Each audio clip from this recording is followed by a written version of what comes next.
Dan Dorsky, United States. Good afternoon. Afternoon, Your Honor. Roger Bennett Adler, PC, 225 Broadway, New York, New York. Defendant, President of the Court. Your Honor, I just received the 3,500 material in just minutes. So I've been looking at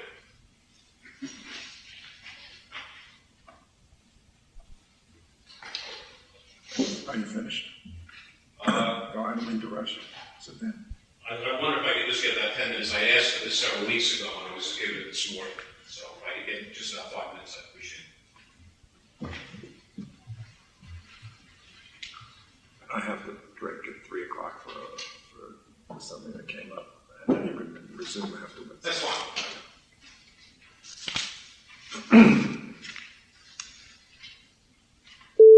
If Your Honor is prepared to proceed, we call Asfand Ghazi. You swear to testimony and given this court to be the truth and nothing but the truth? Yes, I do.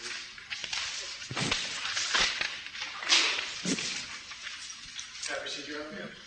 Good afternoon, Mr. Ghazi. Let me just start by saying, even though I'm standing very close to you, I'd like you to keep your answers up so that people sitting behind me. Do you know? Yes, I do. Do you see him here in this courtroom? Yes. Would you just identify what he's wearing? It's right there. So stipulated. How did you first get to know him? Well, I met him in 93 with the other friends because that time I needed a gun and I bought a gun from him. All right, let's just back up. Where did you meet him? On Broadway, in Queens, Broadway, in Medina restaurant. So that was at a restaurant? Yeah. And you mentioned a gun. Why was it that you needed a gun? Objection. I was driving a cab those days, and for my safety, because a lot of people get killed those days. And what kind of job were you working at the time? Yellow cab. All right. Mr. Ghazi, I'm just going to remind you, please keep your voice up. Even though All I'm right. standing near you. Judge, I apologize. I couldn't hear. He responded to Mr. Dorsky's question about what he was doing for a living. I could not hear it. Would you repeat? You say it again. What were you doing for a living? I was driving a yellow cab that days. I was driving a yellow cab. All right. So what type of interaction did you have with Mr. Nothing up. Judge, can I have an objection to this? The indictment.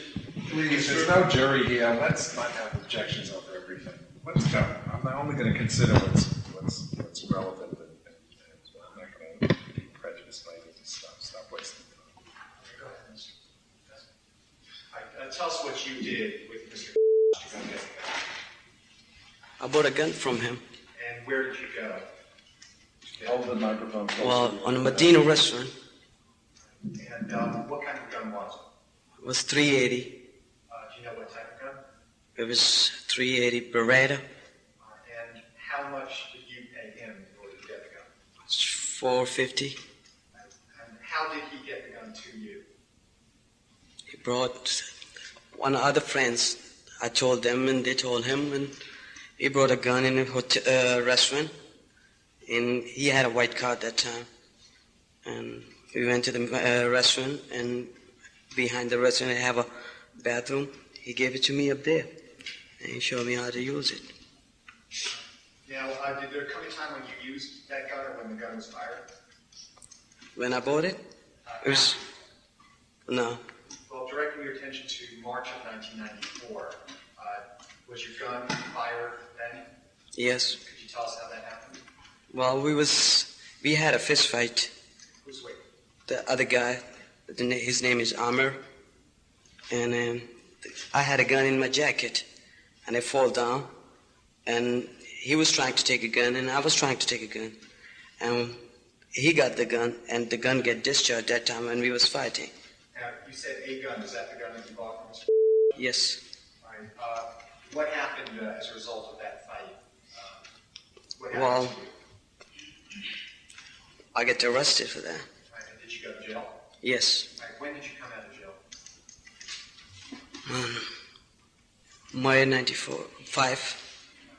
Now, when, after coming out of jail, when did you next have contact with Mr. July, August. And is that 1995? Yes. All right, could you tell us what happened then? Well, I had some drug, What kind of drug? heroin, Where'd you get the heroin from? from Pakistan. Approximately how much did you have with you? That time, Yeah, that time.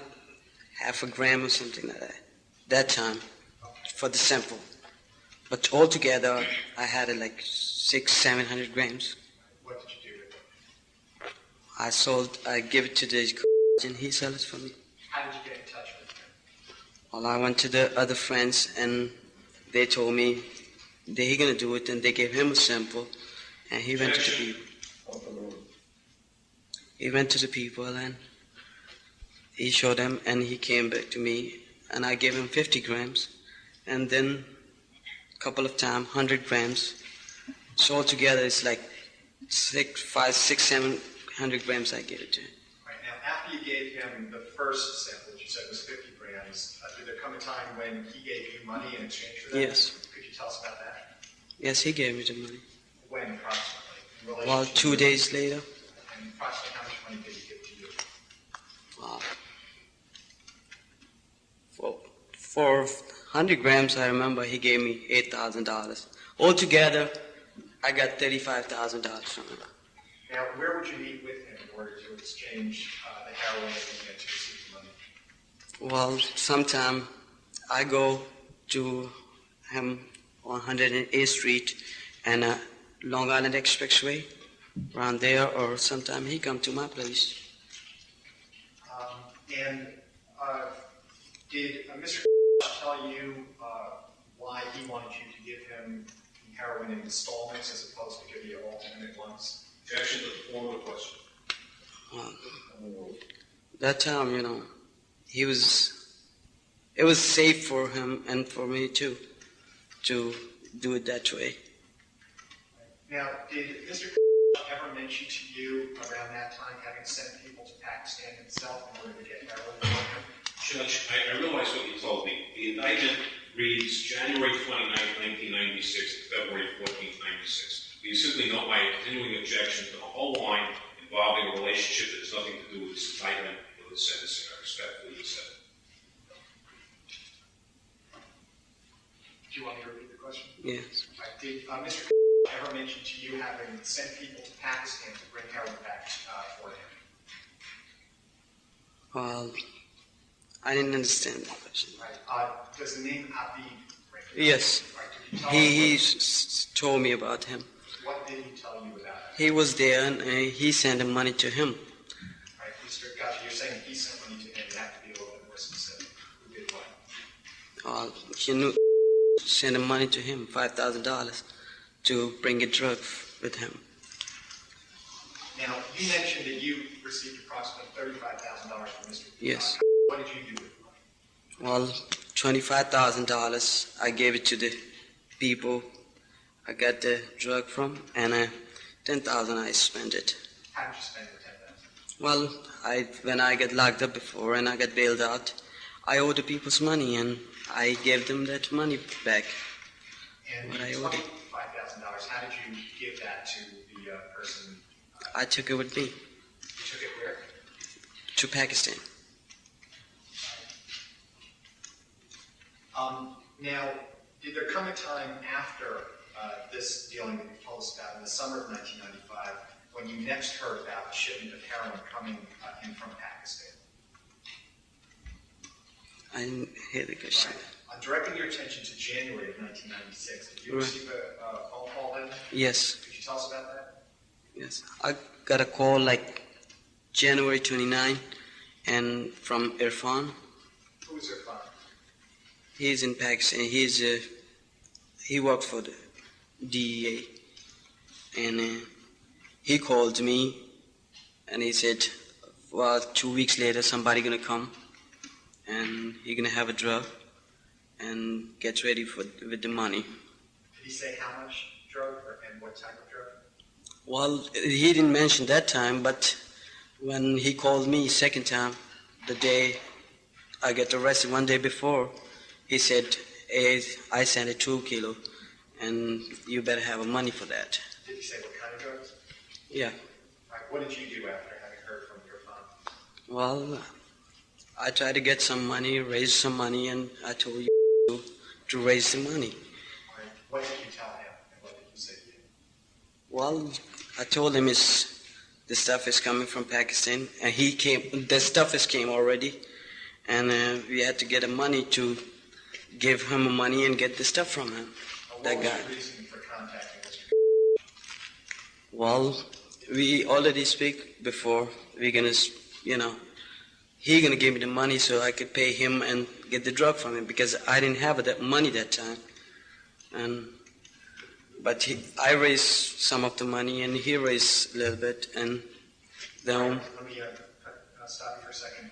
Did you have any contacts in order to help distribute the heroin once it came in? Yes. And what contacts did you have? All right. And why did you have reason to believe that he could do that? Objection, speculative. Because I asked him. What did he say? He said, all right. And he did it before too. All right. What was Mr. response when you told him that this heroin was coming in? He said, all right. He was excited too, like me. What exactly did you tell him? What did you tell him exactly? Did you tell him how much heroin is coming in? What did you say to him? Yeah, I told him it's going to be 2 kilos. They sent it two suitcases that time. And when I went to meet with that guy in a restaurant, 23rd Street, and he said it's 2 kilos. And I told him too. When I came back, I told him 2 kilos. Who's him? You told. All right, now, before we get to the meeting at the restaurant, did there come a time after receiving the phone call from Irfan that you heard from somebody else about the heroin? I didn't get it. Okay. Does the name Iqbal mean anything? Oh, yeah. Irfan told me to call this guy, Iqbal. Stop objecting, please. It's just Call distracting. Iqbal. It's hard enough to follow this. This is a sentencing hearing. There's no jury. Hearsay is permitted if I want to credit it. And, stuff that's coming in for background can come in for background in a much more liberal way than if I had a jury here. And stuff that's otherwise relevant to the sentence, even if it's not relevant to a narrow subject of the Fatico hearing, is also admissible. Okay, you were telling us about Iqbal. Well, their phone called me, and February, the day I get arrested, 2 days before, and he said, the Iqbal, he came from Pakistan, and go and talk to him. So He gave me the number. I called Iqbal, and Iqbal answered my call. And he said, excuse me, meet me up here on some restaurant on 23rd and 9th Avenue. Moonstruck, something. And did you go and meet him there? Yes. How did you get there? Me and a went there, and he was driving. He parked the car up there, and I went inside the restaurant. What happened inside? Withdrawn. Did why he was going to remain outside of the restaurant while you went in? Well, he can't speak his language, and that guy know me because I called him first, so I went to meet him. So what happened once you were inside of the restaurant? I was talking to him about what happened in the bag. Him being Iqbal? Yes. As much as possible, you speak. Right, we was making a deal, what we have to do. He was telling me to bring $50,000. I said, I won't have that kind of money. I can't bring that kind of money. Did you tell him how much money you might be able to raise? Well, I told him maybe I could try to get it $10,000. So what happened next? Well, I went to, and I told him it's like that. He was asking he was asking me $50,000, and I told him $10,000. So we had to raise $10,000. Right now, we won't have nothing.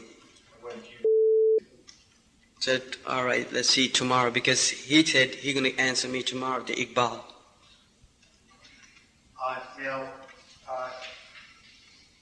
after that meeting at the diner that you told us about at 23rd Street and 9th Avenue, did you have any conversations about whether you were under surveillance? I didn't understand how it was. Did ask you any questions about whether you could search the man or anything of that nature? Yes. Could you tell us about that? Well, he told me, are you sure he's not DEA? I said no, because he looks like he just came from Pakistan. Why would you think that? Because the way he looked. And what do you mean by that? What do you mean by that? Well, he was asking me. What did you think you were getting for $10,000? Well, he said it to me. You only had $10,000, and he said what? He said he gonna give me some of the heroin and a $10,000. $10,000 worth of heroin. He said that you give to me that money, and actually I told him $10,000, but he said I have to call to Pakistan and find out if they agree, the people in Pakistan, to give me in $10,000 that. I understand, but what was he going to give you in return for the $10,000? Well, when I went to that day in a hotel, that day he gave me, I had a $6,000. I didn't have a $10,000. So he tried to give me 2 packets, like 100 grams, 150 grams. And he said, when you come back with the more money, I could give you more. Right. Now, how much, you were able to raise $6,000, is that right? Yes. Could you tell us how that came about? Well, $3,000 I borrowed from my friend, and $2,000 where I was living, I borrowed from that family. So I had a $5,000 and a $1,000 raised. Right. Now, did you ask why he did not raise more money? Well, that time he couldn't, because we don't have a sample to show the people. The people who want to buy the drug, they need, this sample or stuff in front of them so they could see and they give the money. They can't trust blindly. Did you say what he would be able to do if you were able to get a sample of the heroin? Yes. And what did he tell you? He said, if we get the sample, I'm going to show the sample to somebody and try to get the money. And we give the money up there and get the drug from him, that guy, Iqbal, and give it to the dealer who dealed it. Now, did the subject of jewelry or cars come up instead of money? Yeah, he was talking about if we don't have money. I have a friend, he have a jewelry. Who's he? Okay, what did he say? So he have a jewelry and, a car papers, car title. If you want it, I could give that to that guy and get the heroin. And what did you say in response? Well, I said, he not going to stay here that long in this country. You have to go back, and I don't think so he's going to take those things. He want the cash money. Now, did you and you have an arrangement for what percentage of profits you and he would split? 50-50 after pay in Pakistan. Now, in light of the fact that you were only able to raise $6,000, did you and Mr. have any conversations about what you could get for the $6,000?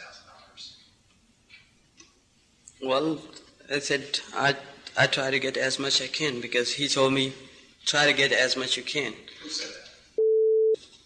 All right. And what else did he tell you about that? Well, try to get the suitcase. If you could give a whole suitcase. If it's not, just try to get as much you can. And did he say why Iqbal would be willing to give you the whole suitcase for $6,000? No.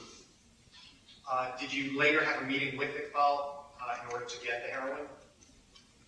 Well, the second day we went there in a hotel. Who went there? Me and Right. And where did you go and where did he go?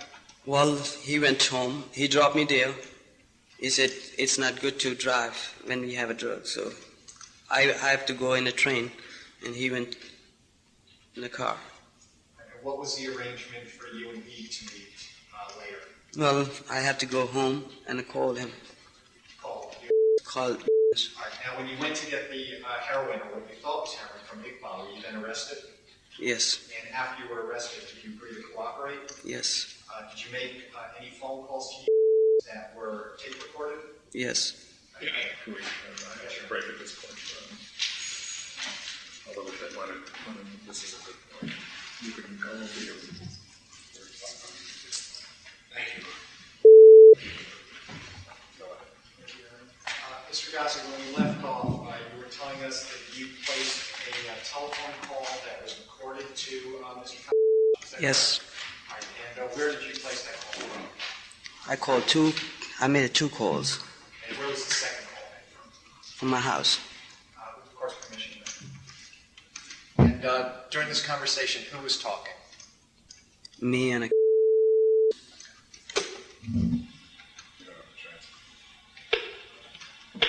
No, Your Honor, it's a short conversation. Yeah,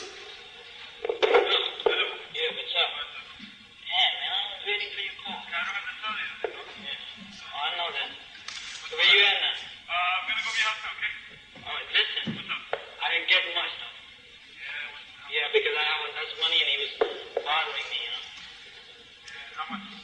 Well, I don't know, might be 3 packages. A small one. Yeah. 150 or something like that. Ideally. Probably 150. All right, man. All right? All right. So come to front of the door, right? Yes. All right. I'm gonna, what's your buzzer number? I'm gonna buzz you. So I have a phone to call you. 5C. 5C?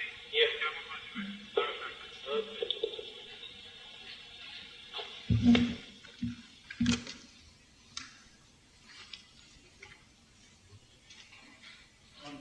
Mr. Ghazi, did you know that the shipment of heroin included 2 kilograms of heroin? Objection. Yes, How did he know? How did he know? How did you know? because I told him Now, assuming you had not got caught, approximately how much did you anticipate making in profit on 2 kilograms? Judge, objection, speculative. Not speculative. What he thought is not speculative. As to what he thought, may not have been right. I think it's not speculative. oh, like 2 kilos. I could get like 30 to $35,000 each. For each kilogram?